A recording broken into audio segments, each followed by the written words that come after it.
Okay, the last performance concept that we're going to discuss is emotion memory. This is similar to sense memory in the sense that we are using our memory of some past experiences or some past something to help create authentic reaction on stage for an experience that the character has that may not be something that we have personally experienced. All right.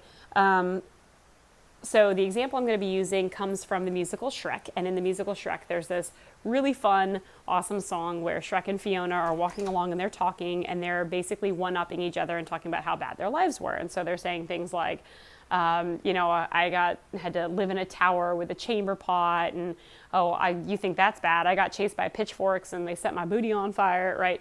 And so they're going back and forth, and they're singing, I got you beat. I think I got you beat. Yeah, yeah.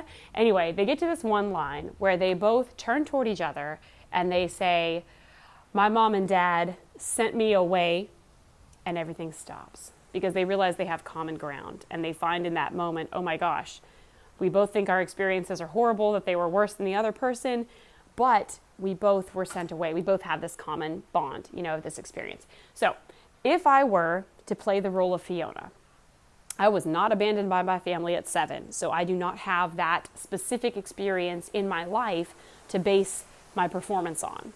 However, I'm going to look for something in my past, a memory from my past, that I could use that is similar enough to that situation, or where the feelings are likely similar enough that if I were to pull that memory up, I could use it for authentic performance.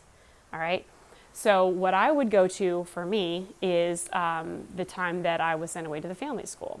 It is not exactly the same. I was 14, not 7, right? So there's a difference there in age. It was probably harder for her because she was younger. There's a difference in reasoning, right? They sent her away because she was an ogre every night and it was the only way to solve it. Actually, that's really similar because mine sent me away because I was messing my life up really badly and acting terribly, and that was the only way to fix it as far as they knew. So, wow, that's ironic. Anyway, so I would pull that, and I would pull the memory of that day for that moment on stage. And what I would actually physically do is in rehearsal, when I got to that point and we had that pause, I would think about that memory. I would try to bring up that moment of walking up, because there was this long flight of steps up to the front door, right? Try to recall what I actually saw, what I felt, what was going on all in here in my head and in my heart, walking up those stairs and knowing that my family was going to leave and I wasn't, because I was going to be stuck here. And I would bring all of that emotion and that hurt and that fear that I felt in that moment, and I would try to recreate that for myself in my imagination on stage, so that when I am saying Fiona's lines, I can give an authentic performance and I can make it sound real, because it is real, because it's based on something that I really felt, and that's in there, that's back in there in my memory, and that's in my experiences, so I can use that experience to create this authentic moment on stage. That's emotion memory. All right? So quick recap of the entire thing. It's going to be quick, I promise. So we talked about vocal delivery. For vocal delivery, you're thinking about how you're saying things, right, in your performance.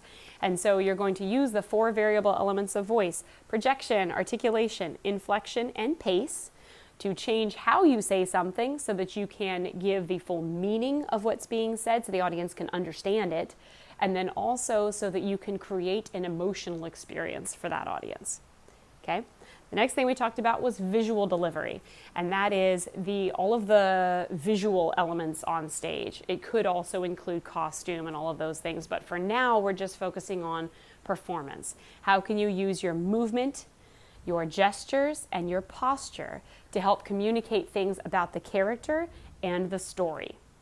All right, and then we talked about sense memory, and sense memory is using your actual physical senses and your memories of sense experiences in your past to create authentic performance on stage. We talked also about emotion memory, and that is using emotional experiences from your past to create authentic reality on stage. I hope that helps. These 4 concepts are definitely ones that we're going to continue to work with throughout the course of this unit. All right, I'll see you soon. Bye.